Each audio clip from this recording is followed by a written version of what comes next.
Hi, Paulie here. Another one of my own personal obsessions. This is the game Bushido. It's an old game, but it's a living game. If you go onto the FGU website, you can buy Bushido today. These are my treasured originals from way back when.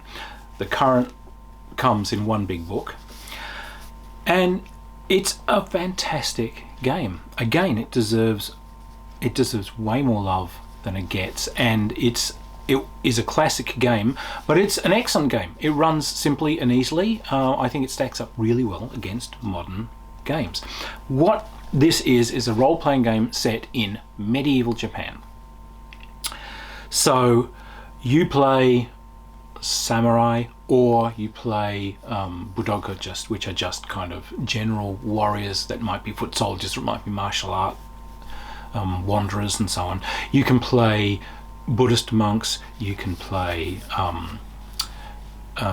Shinto magicians, and you wander a medieval fantasy Japan. And there are spirits, and there are monsters, and there are goblins, and there are oni to fight, and there are mysteries to solve. All the things that you'd expect from a role-playing game, but with this wonderful Japanese geist that this thing exists in. Now, the original games, you can see it tends to be close written text and so on, so it's not quite as accessible as games that in the modern age that put a lot of white space and an awful lot of wasted illustration. But it's easy to read, and it's got its roots in the Dungeons and Dragons kind of era games, so it retains a lot of that simplicity. But what it brings in are skills. So you have characteristics which you have rolled or picked during play. The characteristics are added together in different ways to give you ratings and different skills. So a samurai character, it'll have a list of skills that you can choose. You're going to learn probably swordsmanship, you're going to learn possibly riding, possibly archery, possibly spear, possibly unarmed combat. There's like Atemiwaza for hitting people, there's also kind of judo style things for throwing people and so on. And there's also all the Japanese interesting cultural and courtly skills. There's flower arranging, there's poetry, there's performance, there's dance, there's playing instruments, as well as sort of spotting and seeking and all these other interesting things. So you'll add together characteristic values, and that will give you your starting values for these different skills. The Japanese end of this, of course, is that you can study these skills and improve these, so you can dedicate yourself to swordsmanship. And that doesn't have all that much to do with your level. It's a game where you've still got some D&D style levels to your character. You get more hit points as you go up and so on. But you could be a brilliant swordsman that's never really gone out adventuring. So you could have someone that spends a lot of time studying and hasn't been out there. There are two experience systems that work side by side. So one of them is experience. Have the fight, get the monster, solve the conundrum. Fantastic. But there's also honor. You have to be gaining honor, and your experience levels to go up have a requirement both for experience and honor. So if you're not gaining honor, you don't get to go up. This kind of forces people to play within the strictures of the setting. You're not going to be running around stabbing people in the back and nicking their stuff, and you are going to be acting, doesn't mean suicidally, but you are going to be trying to be a good samurai, or play a good monk, or play a great mystic, or play a great budoka. If you sort of keep to within the moral structures and so on, great.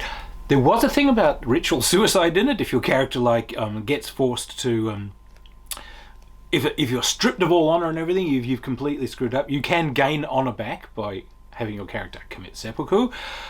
Doesn't help your character out much, but what it does is it helps your next character out. It sort of gives karma to that one. So okay, little bonus for that. It's got different magic systems depending on what your magician is. So there's kind of a stream of Buddhist magic for those who are Buddhist monks or Buddhist practitioners. And there's also the very elemental spirit oriented magic of the Shinto magicians, and there are lots of different sorts. In this it's Shugenja, which is a great name. Again, a lot of my tertiary studies are actually in this, and yeah, there are many different layers. Shugenja is fine. There's a battle system in this, which is really cute. I really actually like it. It's kind of one of those things where you want to be in a battle.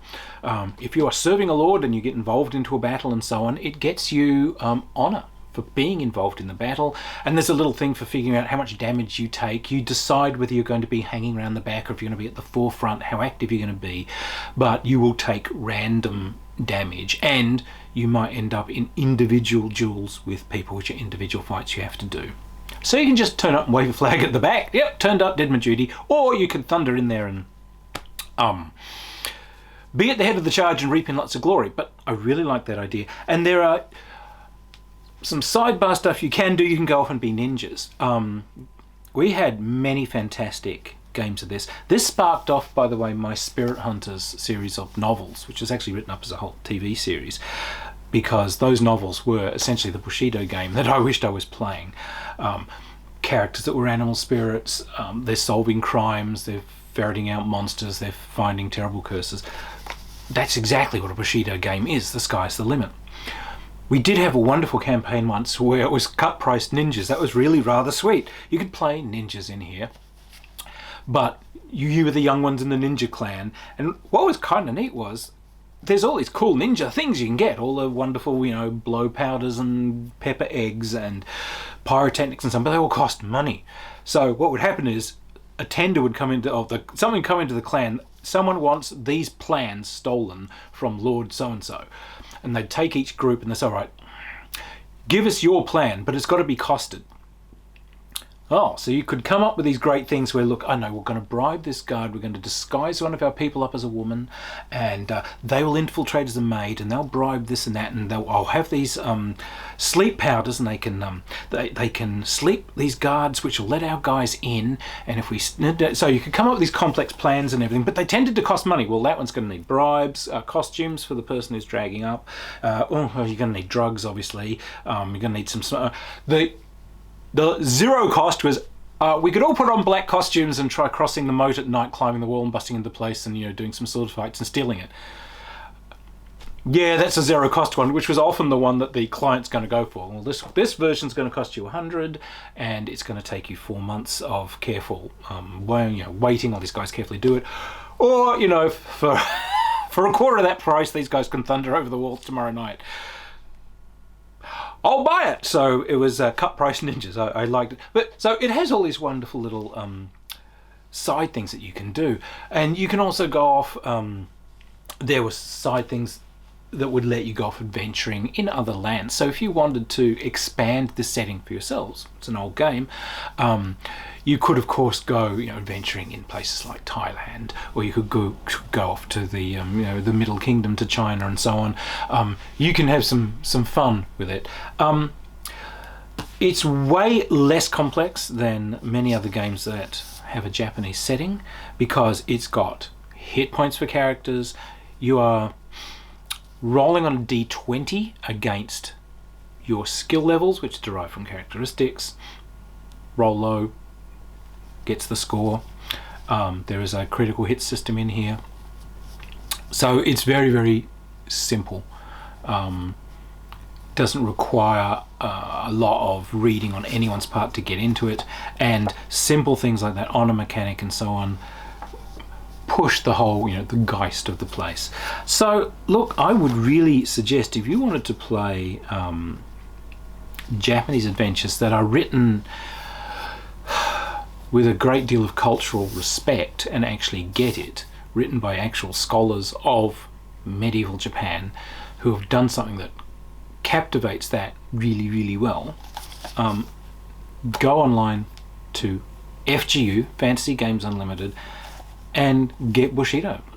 PDF, or they still print them, download it. A robust game that I think has actually withstood the test of time. It plays brilliantly well.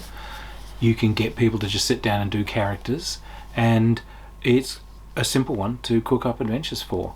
Highly recommended. It is one of the great classics of the role-playing genre, and